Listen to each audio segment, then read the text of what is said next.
Yo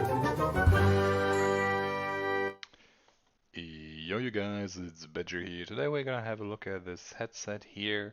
As you see already, it's turned on. We got some nice LED or RGB effect going here on the sides. On the outside, I think that looks pretty dope. It's like this really slow wave-ish kinda. Then we got some decent um, output here. Let me pull that out. The mic, it is hidden in there, so you can just pull that out if you are gonna use that, or you just put it back in there.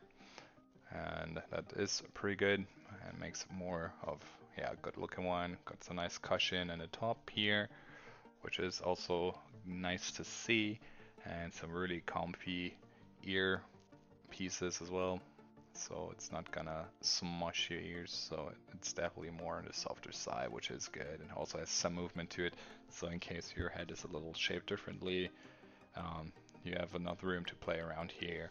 And on the side we've got also some keys to figure everything out and set it up the way you want it, just basic controls basically. And yeah, on the other side there's even more, and that's gonna be it for today, you guys. So take care. My name is Badger. I will see you around in the next video. Until then, bye bye.